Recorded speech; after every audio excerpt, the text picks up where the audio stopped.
K സുധാകരനെ അനുകൂലിച്ച് Kasaragod DCC ഓഫീസിന് മുന്നിൽ ഫ്ലക്സ് ബോർഡ്.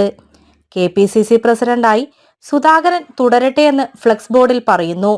യുദ്ധം ജയിച്ചു മുന്നേറുമ്പോൾ സൈന്യാധിപനെ പിൻവലിക്കുന്നത് എതിർപക്ഷത്തിന് കാര്യങ്ങൾ എളുപ്പമാക്കുന്നതിന് തുല്യമാണെന്നും ഫ്ലക്സ് ബോർഡിലുണ്ട്.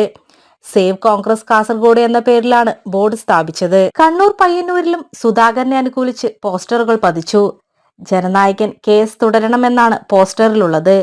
കോൺഗ്രസ് പോരാളികൾ എന്ന പേരിലാണ് പോസ്റ്ററുകൾ ഉള്ളത്. KPCC അധ്യക്ഷ പദവിയിലെ അനിശ്ചിതത്വം വലിയ പ്രതിസന്ധിയാണ് സംസ്ഥാന കോൺഗ്രസിൽ ഉണ്ടാക്കിയിരിക്കുന്നത്.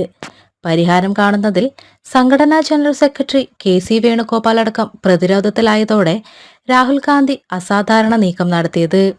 KPCC അധ്യക്ഷ സ്ഥാനത്ത് മാറ്റം വേണോ വേണ്ടയോ ഇതായിരുന്നു സംസാരിച്ച നേതാക്കളോട് രാഹുൽ ഗാന്ധിയുടെ ചോദ്യം. നേതൃമാറ്റത്തിന് പറ്റിയ സമയമല്ലെന്നറിയിച്ച നേതാക്കൾ പരിഗണനയിൽ മുന്നിലുള്ള ആന്റോ ആന്റണിയെ അംഗീകരിക്കാൻ ബുദ്ധിമുട്ടുണ്ടെന്ന കാര്യവും രാഹുൽ ഗാന്ധിയെ ധരിപ്പിച്ചു. രാഹുൽ ഗാന്ധിയോട് സംസാരിച്ച മുൻ KPCC അധ്യക്ഷന്മാർ ചൂണ്ടിക്കാട്ടിയത് K സുധാകരന് പകരം പരിഗണനയുള്ള രണ്ടുപേരെ കൊണ്ടും KPCC അധ്യക്ഷ പദവി വഹിക്കാനുള്ള ശേഷിയില്ലെന്നാണ്.